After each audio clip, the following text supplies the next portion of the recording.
Et yo tout le monde, c'est Cyclisme 3D, j'espère que vous allez bien.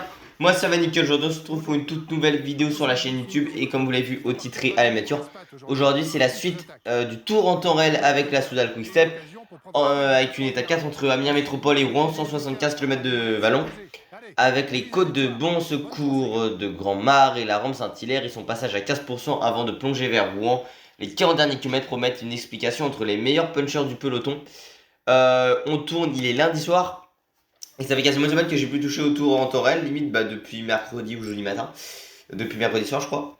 Donc, autant vous dire que ça fait très plaisir d'être de retour avec la Soudal Quick Step. Il s'est passé beaucoup de choses, j'étais en festival ces 2 derniers jours.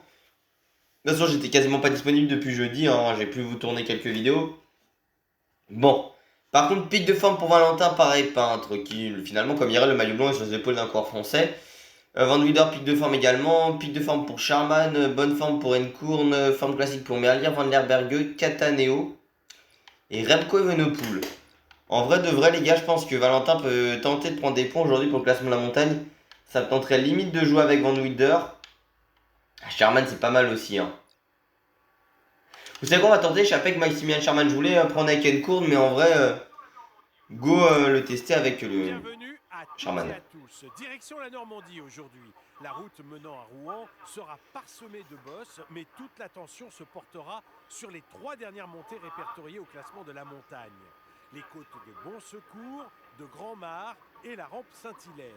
Placées dans les 20 derniers kilomètres, elles constituent... Ouais, en cette 4ème étape du Tour de France, déjà, n'oubliez pas de vous abonner.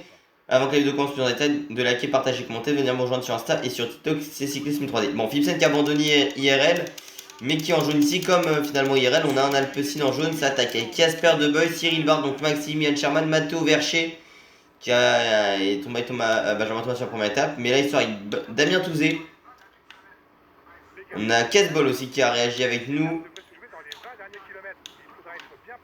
Et on a Chris Nyland, c'est pas pour le moment, écoutez, on a pris un tout petit peu d'avance, on va essayer de relancer avec Sherman pour boucler les derniers mètres sur cette étape, pour revenir sur le duo de tête, duo 100% français. Et on est de retour devant avec Matteo Vercher, on va essayer de s'organiser, Matteo Vercher, oui, qui est devant, mais on va essayer de s'organiser avec Max Sherman.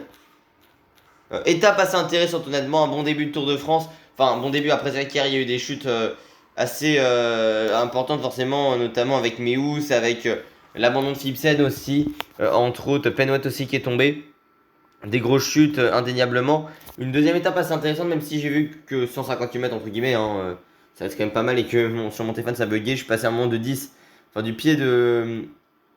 Ouais, de la côte de Saint-Étienne-du-Mont à la côte d'Outreau d'un coup. Puis après, de 6 km à 4, c'était très sympa. Amiens est une ville du nord de la France traversée par la Somme. On connaît la baie de la Somme aussi.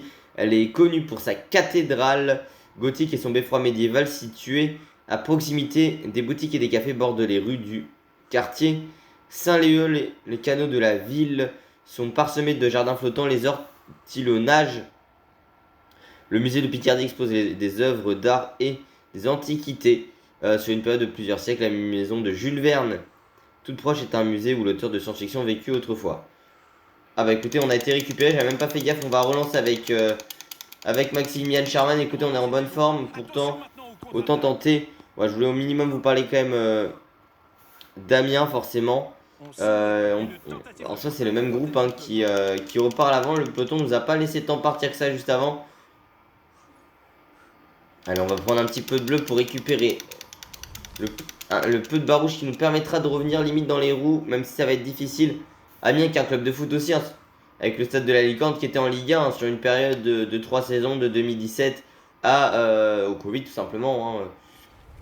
Pour Amiens, allez les gars, on a du mal à revenir, hein. On va même limite se faire récupérer par le peloton. C'est pour ça qu'on va devoir relancer avec Maximilian Sherman, mais ça va pas nous laisser partir. Je crois qu'en fait Sherman est un peu trop élevé en termes de statistiques. Bon, on va quand même parler de la baie de la Somme, hein, qui est un espace naturel protégé de site situé sur le littoral de la Picardie, connu par apprécié énormément par Jean-Pierre Pernaut, qui aime bien parler, forcément le nordiste. Dénommé abusivement baie alors qu'il s'agit d'un estuaire, voilà. Elle s'étend sur 78 et 70 km, elle est d'une grande richesse écologique, notamment en tant que haut lieu ornithologique. Très bien, très bien. Je voulais au minimum vous en parler. On va quand même forcément parler de notre lieu d'arrivée, la ville de Rouen. Minimum en patrimoine, hein, essayer de parler vite fait de Rouen. J'ai même pas parlé de Paris-Roubaix aussi quand même, les gars, ça c'est un peu comme abusé. Paris-Roubaix, remporté par Van der Poel les 3 dernières saisons, mais ouais, aujourd'hui ça part de Compiègne et plus de Paris. Ouais, mais Compiègne-Roubaix, bon, on a 28 secteurs pavés ces dernières années, 256 km. Écoutez, le peloton va nous récupérer, c'est toujours à Intermarché quand on envoie Charman qui ne veut pas nous laisser partir. Donc écoutez, on va faire rouler Cataneo, hein, les gens veulent pas nous laisser partir. Et Bert van der Berge, Merlier qui s'imposait IRL alors qu'avec nous il a flop. Rouen, capitale de la Normandie, une région au nord de la France, c'est une ville portuaire sur la Seine. Ok, bon ça voilà, vous connaissez. Elle possède, voilà, importante cité au temps des Romains ou au Moyen-Âge, elle possède des églises gothiques comme Saint-Vaclou et Saint-Ouen, ainsi qu'un centre piéton aux ruelles pavées doté de maisons médiévales et à colombage à ligne d'horizon, et il est dominé par les flèches de la cathédrale Notre-Dame, de nombreuses fois représentées par le peintre impressionniste Claude Monet. Qu'est-ce qu'on peut se dire d'autre? Oui, Paris-Roubaix évidemment, l'enfer du Nord, la course Pascal aussi en surnom, qui de base devait être une course de préparation à Bordeaux-Paris, mais qui au final aujourd'hui est, déjà Bordeaux-Paris n'existe plus, mais c'est surtout l'un des 5 monuments du cyclisme, c'est l'une des courses les plus prestigieuses évidemment et les plus réputées du monde après le Tour de France. Voilà, l'un des 2 monuments pavés avec le Tour des Flandres. Écoutez, l'échappée visiblement est en train de partir. Du coup moi je mets mes cours à rouler parce que au final avec Pascalou on n'est même pas à l'avant, donc ça c'est un peu embêtant.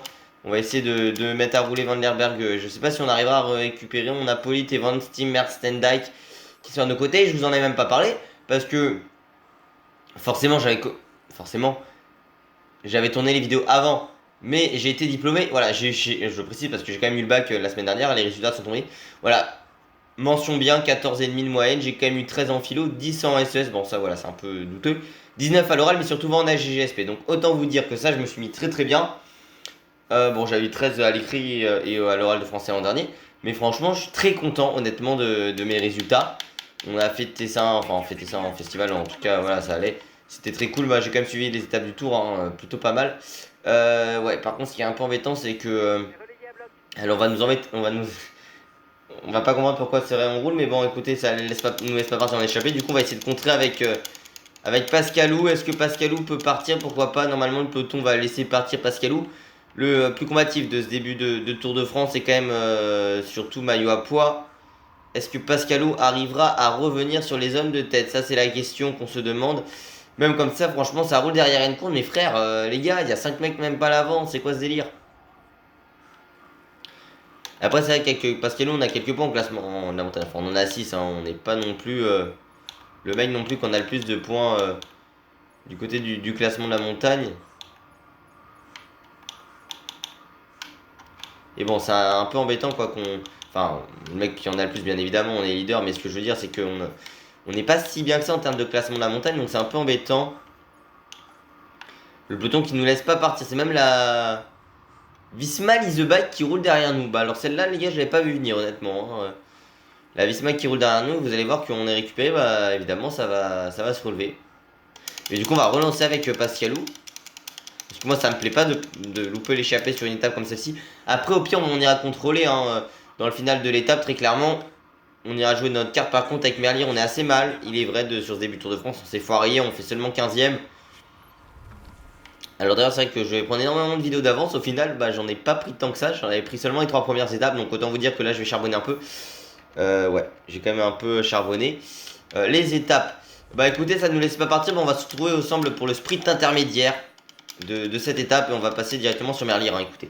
Allez, à tout de suite, un peu plus tard dans cette étape où il y aura plus de choses à dire, je pense. Il est vrai, mine de rien, que je vous ai pas repris pour le premier grimpeur de la journée. Bon, c'est Casbol qui est passé en tête. L'échappée avec Touzebar, De Beust et Casbol qui sont à l'avant. On a loupé notre virage parce qu'évidemment, j'ai eu la très bonne idée de reprendre dans un virage avec ce bon vieux alors qu'on est dans la ville de Les Adélis. On est assez loin, forcément, avec Merlier. On va essayer de revenir un petit peu. Essayer d'échapper quelques points au sprint intermédiaire. Si possible, même si on va être très très loin. J'aurais même pu lancer de largement plus lent parce que je suis avec beaucoup de barres rouges. Après, mine de rien, on récupère quand même un point de Joe Milan, hein, qui porte par procuration parce que finalement c'est Philipsen qui est en vert. Bon, écoutez, c'est super, c'est une belle. C'est franchement.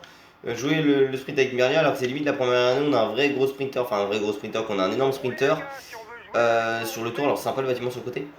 En temps réel, bah voilà, hein, parce que c'est vrai que le gagner avec Moritz de manière un peu douteuse, Pitcock le perd de la dernière étape. L'an dernier, bah, on a Van Poppel qui est hors délai. En 2021 avec Pedersen, l'échappée va au bout sur l'étape 19 et au final avec Pedersen on perd pour peu de points le vert. Ouais, compliqué honnêtement. Écoutez, bah, on va en profiter pour se faire un petit point patrimoine. Parce que c'est vrai, on était dans la Somme et avec Amiens qui est là quand même le chef-lieu de cet endroit alors qu'on est dans la côte du Tuy, hein, 1 km 700 à 6,5% de pente moyenne. C'est Silbart qui est passé en tête devant Damien Touzé. On va quand même au minimum parler de la bataille de la Somme, hein, mine de rien. C'est que j'ai même pas parlé des batailles sur l'étape 3. Alors qu'il nous en a parlé Franck Ferrand, mais c'est vrai que j'y ai pas pensé. On pourra quand même parler un minimum de la bataille de la Somme de 1916, dans la Première Guerre mondiale qui a opposé les alliés britanniques et français aux Allemands à proximité de la Somme, essentiellement dans ce département. Il s'agit de l'une des tragédies les plus sanglantes du conflit. Par contre, derrière qui s'enflamme un petit peu là, je pense qu'on va passer sur Valentin en ce début d'étape, honnêtement, Valentin. Qui pourra nous épauler. Je vais pas faire de débrief, enfin j'ai pas fait débrief des 3 premières étapes, mais je vais faire à partir de l'étape 4, je vais essayer d'en faire un maximum, hein. Mais c'est un peu compliqué. Qu'est-ce qu'on pourrait dire d'autre? Bah, j'ai l'impression que ça ne s'explique pas trop. Voilà. En décembre 2015, par Joffre, ça a été conçu, commandant chef des armées françaises, l'offensive de la Somme dut être amendée du fait du déclenchement de la bataille de Verdun le 21 février 1916. Foch fut chargé par Joffre de sa mise en œuvre. Les Français qui devaient fournir l'effort principal épuisé par les batailles de Verdun durent la confier aux Britanniques. Ce fut la première offensive conjointe franco-britannique de la Grande Guerre. Les forces britanniques lancèrent là leur opération d'envergure et tentèrent avec les troupes françaises de percer les lignes allemandes fortifiées par une ligne nord-ouest de 45 km. Du côté d'Albert, c'était britannique, et Péronne et Bapaume, on connaît Péronne avec l'historiel de Péronne notamment.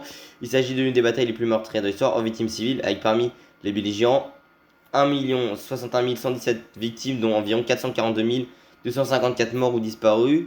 Elle se classe derrière l'offensive à Brusilov, qui s'est déroulée sur le front de l'Est en Galicie, mais devant Verdun. C'est la première journée de cette bataille, c'était le 1er juillet 1916.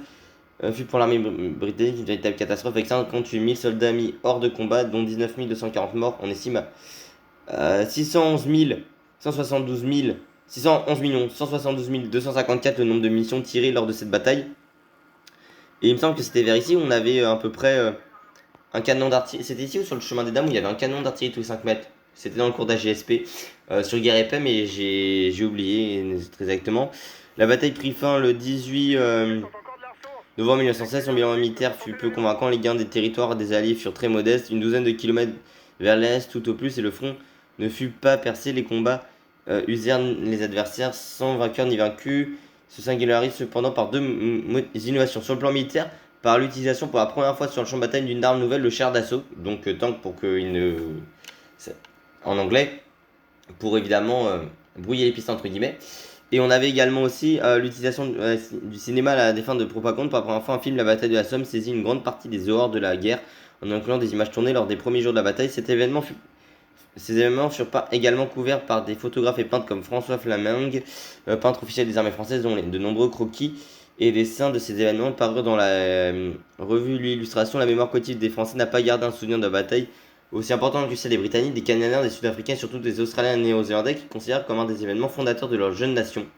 Le 1er juillet est une journée de commémoration sur les principaux lieux de mémoire du Commonwealth, donc l'association des pays britanniques, de la couronne, dans le département de la Somme et même dans l'Anzac Day. La tournée du 25 avril, notamment le mémorial national australien à l'étranger le plus connu, se trouve à Villers bretonneux. De même, les Britanniques ont fait édifier un imposant mémorial à Thiéval.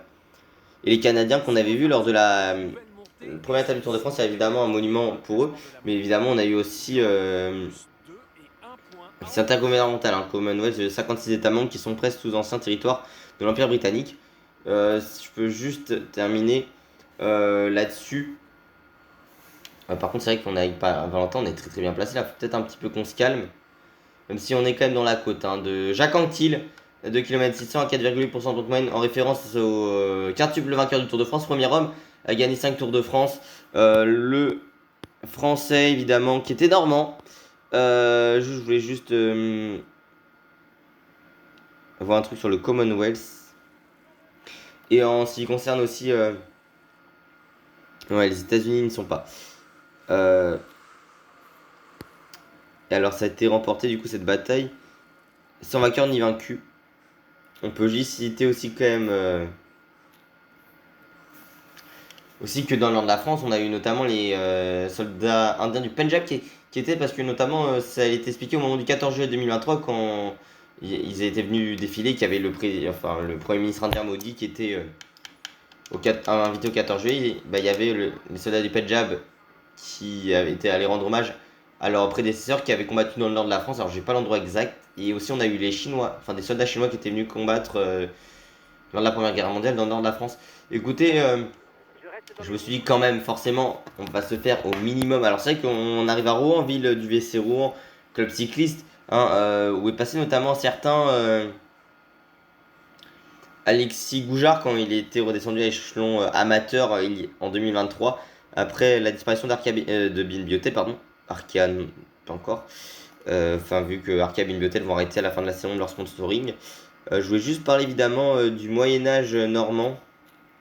Parce que, à savoir,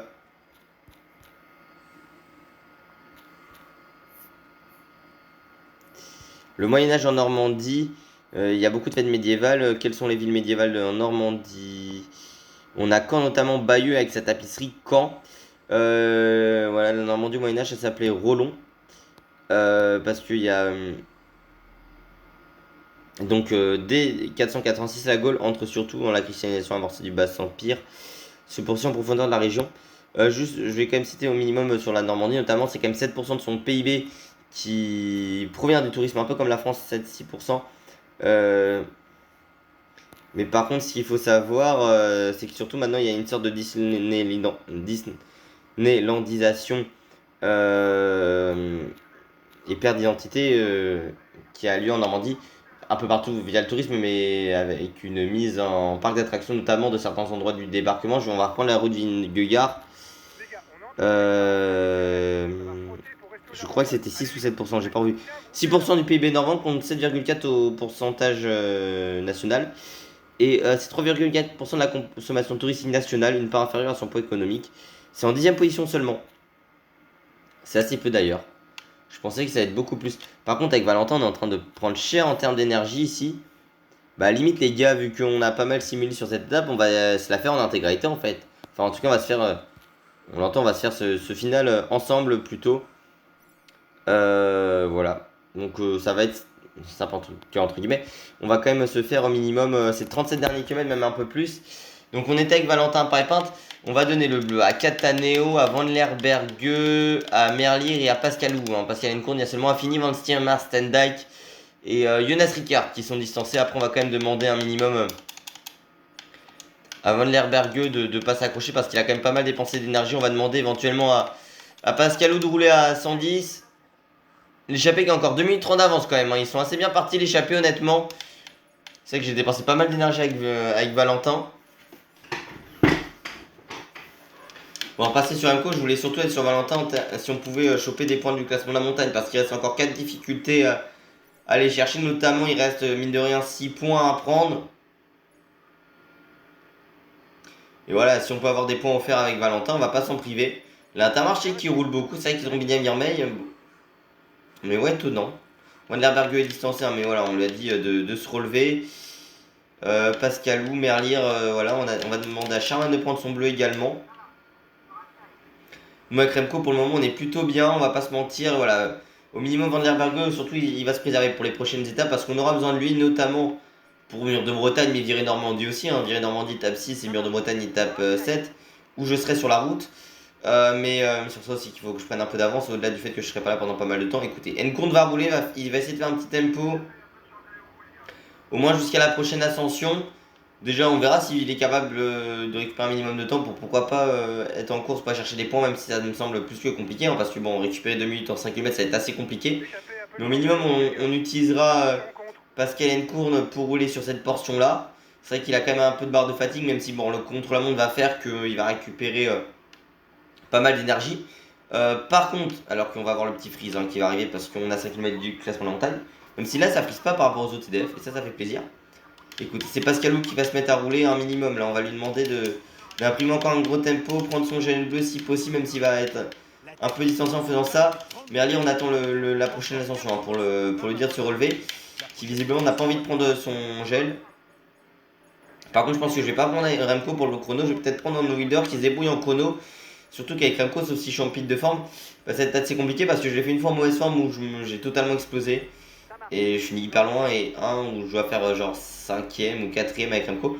C'est vrai qu'au minimum ça pourrait me lancer un défi et de voir que ce serait pas si sur cheat que ça avec Remco. Même si bon vous avez vu le tour l'an dernier comment on a perdu avec Roglic. On est capable de tout, on va demander à Encourne de au minimum envoyer un dernier gros relais avant.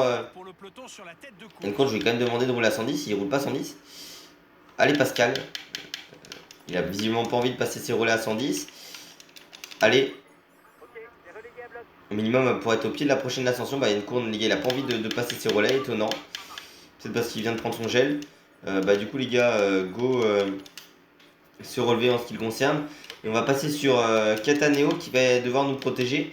Et Valentin, on va lui dire de rouler à 100. Valentin, on va essayer de voir s'il peut perdre le moins de temps possible parce qu'il peut être en jaune. Hein. En cas déjà d'une éventuelle défaillance de Philipsen. En tout cas, un Philipsen qui perdrait du temps. Après, il faut qu'il perde moins de 4 secondes sur un Pogacar. Donc, si Pogacar prend des bonus, ça peut être compliqué. Le pied de la côte, du chemin de la poterie 3, 1 km 300, 9,2% de pente moyenne. C'est très difficile, honnêtement. On a Cataneo qui roule. On va pas récupérer les hommes de tête. Même si on revient, attendez les gars, il y aura un point à aller chercher au classement de la montagne. Et on revient très très vite sur eux. Hein. Attendez les gars, on va passer sur Valentin parce que on a peut-être quelque chose à tenter avec Valentin. Alors, attendez, bah les gars, avec Valentin, on va attaquer juste pour prendre les points du classement de la montagne. Et ça nous a laissé prendre quelques mètres. On a un cimetière avec une église à notre gauche. Mais écoutez, on a pris 20 secondes avec Valentin, bah les gars, on va pas se relever. Hein. Mais attendez les gars, et Myriam par contre, il va se relever aussi. Bah oui les gars, logique, on va y aller avec Valentin. On part en éclaireur, c'était pas l'objectif principal, mais écoutez. L'objectif était de prendre 2 points pour le classement de la montagne. Polite en a pris 1.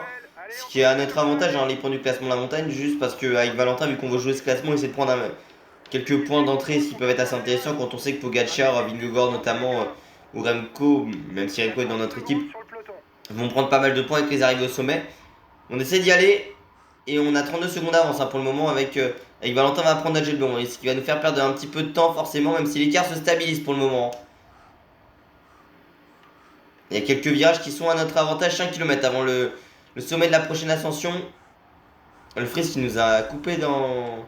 C'est vrai qu'on prenait notre gel. Allez, on voit l'arche de l'ascension en face, mais on aura encore du chemin avant d'y aller. Pour le moment, on creuse un écart assez intéressant. On va donner le gel bleu. Aylan Van Wilder derrière. Sherman va être présent aussi hein, derrière. Après, avec Cataneo un peu roulé en début d'étape, tout comme Van der Berge aussi. Mais bon, je leur ai demandé de se relever comme Merlier. 29 secondes d'avance les gars, pour le moment c'est plutôt bien hein. Avec Valentin qui est en train de réaliser un très très bon début de Tour de France. Hier il était tombé lors de l'étape 2, ce qui est dans la chute avec Van Etvelt. Allez voilà, avec Valentin. C'est pas le meilleur virage que j'ai pris de l'histoire celui-ci. Je me suis dit est-ce que ça passe sans freiner. Bah au final ça ne passe pas sans freiner justement. Allez, il faut y aller à tout prix avec Valentin, voilà. 1 km 500 avant la prochaine ascension qui est en 4ème catégorie. C'est la côte de Bon Secours. 1 km 400, 6,1% de pente moyenne. Allez, on va relancer ici dans cette ascension. On récupère un petit peu de temps. Hein. Au pied de l'ascension sur notre attaque. Et les gars, on est plutôt bien parti avec Valentin. Hein. Avec le maillot blanc sur les épaules, on est en conquête du maillot jaune. Pourquoi pas hein. C'est qu'on pense à la victoire d'étape, on pense au point de la montagne. Et pourquoi pas un maillot jaune hein, si tout se profile bien pour le moment.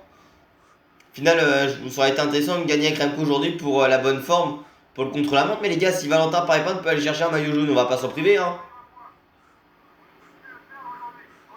Ça fait 3 points pour Valentin. Dans ce classement, Et 45 secondes d'avance les gars. On est bien parti avec Valentin. Paré-Pinte avec VPP, vainqueur de la 10e étape du Giro l'an dernier. Son frère Aurélien avait remporté la 4e étape du Giro 2023. Bon, les pourcentages ne sont pas assez importants pour récupérer, donc on va devoir être obligé de pédaler. Ce qui n'est pas forcément idéal parce qu'on n'a pas tant de barre bleu que ça, mais ça peut peut-être tenir pour 16 bandes, mais je suis pas si sûr. Ou attention, là le virage était assez mal exécuté. On a une toute petite portion, on peut récupérer du bleu. Même si le peloton et l'IA vont rouler à bloc, hein, au sprint comme à chaque fois. 4 km de la prochaine ascension. Ah les gars, là on arrive dans Rouen, bon c'est un peu qui tout double, je vais pas vous mentir. C'est soit ça passe, et on aura peut-être le maillot. Parce qu'on était combien de temps ce matin? 21 secondes. Hein. Pour le moment on est en jaune avec Valentin à Paré-Pinte, faut y penser. Hein. Allez, côte de la Grande Mare. Allez, 2 km 500, 4,8% de pente moyenne. Allez Valentin, on va prendre, vous savez quoi, le gel rouge ici, ça va peut-être être un peu inutile. En plus ça va faire que le peloton reviendra sur nous, mais on va mettre une accélération dans cette côte. Pour essayer de récupérer un tout petit peu de temps, être à la relance. Ouh, par contre on est vraiment arrivé avec un excès de vitesse ici, on a 21 secondes, hein. Pour le moment on est leader virtuel mais pour pas grand chose. Allez Valentin, allez vraiment les gars c'est qui tout double, hein. Je vais pas vous mentir. Remco il est bien par contre, Remco Evenepoel, bah au pire on attaquera avec Remco dans le final. Hein. On ira chercher éventuellement 4 points au classement de la montagne aujourd'hui, ce qui peut être à notre avantage, mais après on tente, on est deuxième du classement général. Voilà, il y a une victoire étape, pourquoi pas. En fait je voulais surtout tenter pour les points de la montagne, mais j'ai dû faire un sprint forcément parce que j'étais loin. Et en plus bah, on nous a laissé 45 secondes et là on récupère un peu de temps sur le sommet. Hein. Allez Valentin, ah ça tiendra pas, je pense pas que la barre bleue tiendra honnêtement pour Valentin, Paré-Pinte.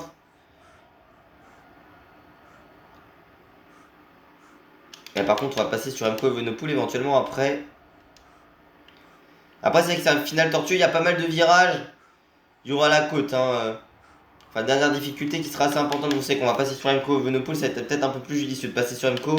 Valentin on va lui dire au minimum de rouler à 100, après c'est vrai que ça ressemble un peu, je vais juste faire le virage comme ça parce que sinon on se sera arrêté. C'est vrai que ça ressemble au final de la deuxième étape, sauf que la deuxième étape c'était le sprint avec Valentin. Là le gel bleu avec Remco, Valentin qui résiste bien pour le moment dans le final. Hein. La dernière arrivée à Rouen c'était en 2012. Oui c'était Rouen en 2012. Allez, la descente qui va nous aider. À récupérer un petit peu de barre bleue avec Remco Evenepoel. Et vous savez quoi, on va tenter hein, dans la dernière ascension. Bon, par contre là on a bien rebondi. On prend le gel rouge, on a vu que Van Poppel mettait la main à la poche. Et allez, on a encore le gel rouge, on va attaquer dès le pied. Hein. Je peux vous assurer que ça va y aller, par contre j'avoue que le gel rouge est en train de partir. Donc écoutez, attaque de Remco Evenepoel dans cette ascension à Rouen. 1 km avant le pied de cette ascension qui est beaucoup plus... J'imaginais que ça allait être 1 km mais elle est plus courte de l'ascension. Hein. La rampe Saint-Hilaire 800 mètres à 11,1% de pente moyenne. Valentin Paré-Pinte qui craque. Dommage pour Valentin mais bon on est revenu, il y a Pogacar dans la roue mais on n'est plus beaucoup. Hein. Là vous savez qu'on va relancer avec Remco Evenepoel parce qu'on a vu que Pogacar n'était pas directement dans notre trou. Allez avec Remco on prend quelques mètres. Hein. Ici c'est pas grand chose. Mais ça peut être important d'ici l'arrivée. Le problème c'est qu'on est revenu sur Valentin au final. Mais bon écoutez... Valentin on avait vu qu'il allait pas tenir et Vingegaard est parti derrière nous, on a 10 secondes d'avance, allez Remco. Par contre on n'aura pas beaucoup de rouge. Ça va être problématique, Vingegaard est revenu sur nous, il y aura Pogacar, Romain Grigor, pas très loin derrière également. Allez, là il faut tout tenter, on n'a pas de rouge hein, les gars, on n'a vraiment pas de gel rouge, par contre ça va être problématique.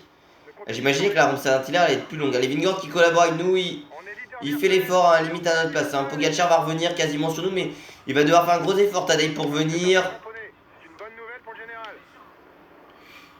Ouais, les 700 derniers mètres en légère montée. Mais les gars on n'aura pas assez de rouge je pense. Après derrière le peloton, eux aussi n'auront pas tant de rouge que ça.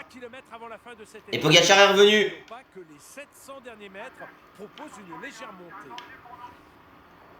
Putain c'est... Oh l'enchaînement qui a... Mais non. Putain j'ai viré. Oh, par contre là les gars on va tout perdre hein. Vous savez quoi les gars, on va lancer notre sprint avec Remco Evenepoel, on va essayer de revenir parce que c'est vrai que devant ils ont été peut-être un peu en train de s'observer. Pogacar et Vingegaard, on va essayer de revenir sur Pogacar, Vingegaard qui va être à l'arraché, peut-être victoire de Jonas Vingegaard ici devant Remco Evenepoel. Et Pogacar, putain ça me saoule. On était tellement bien parti. Parce que le sprint qu'on fait il est quand même énorme hein. Bon, pareil pas qui perd du temps pour le général. Bon, il perdra son maillot blanc. C'est Remco au final qui va le récupérer, je pense.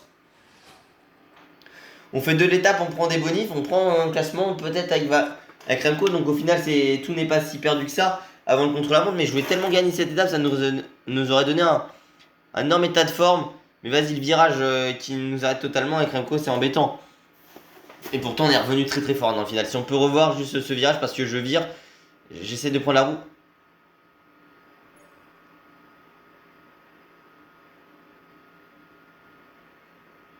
On va essayer de voir. Hein. Putain, mais on s'arrête vraiment dans la barrière, terrifiant ça. Alors qu'on vire. Bon, victoire de Vingegaard aujourd'hui.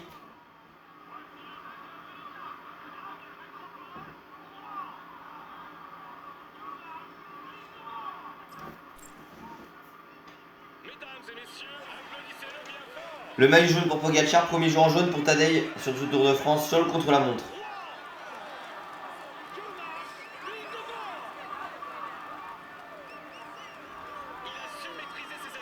Le maillot vert pour Jasper Philipsen toujours qui perd un maillot pour prendre finalement celui pour lequel il était porteur dans le jeu. Parce qu'il reste, c'est vrai qu'il a abandonné mais il avait le maillot vert. Le maillot à poil pour Pascal Encontre toujours. Il tentera lors des prochaines étapes Pascal Lou. Et puis le maillot blanc, bah, il est pour Remco Evenepoel. Hein. La victoire pour Vingegaard, le jaune pour Pogacar et le blanc pour Remco Evenepoel. Au final, chacun des trois grands favoris a eu soit son maillot, soit la victoire aujourd'hui. On aurait préféré la victoire, forcément, vous en doutez. Mais bon. Victoire de Jonas Vingegaard, le Danois de la Visma Leaseback en 3h48 minutes et 36 secondes, avec 10 secondes de bonification pour lui.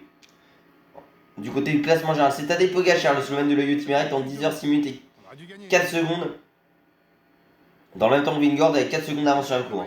C'est des ondes qui pourraient être importantes en fin de tour, mais on peut le récupérer hein, dès le chrono de demain. Pascal Encontre toujours en tête du classement du meilleur grimpeur avec 7 points pour lui. Du côté du classement par points, 117 points pour Jasper Philipsen, le Belge de l'Alpecin de Koenig.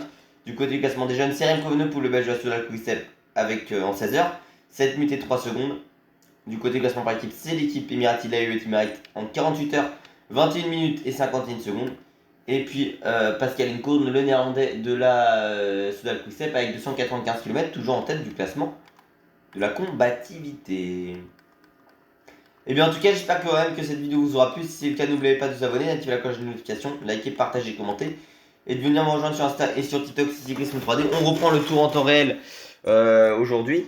Et là, je vais essayer de faire jusqu'aux étapes 6. Mais bon, c'était Cyclisme 3D pour tout bien. À la prochaine, ciao ciao.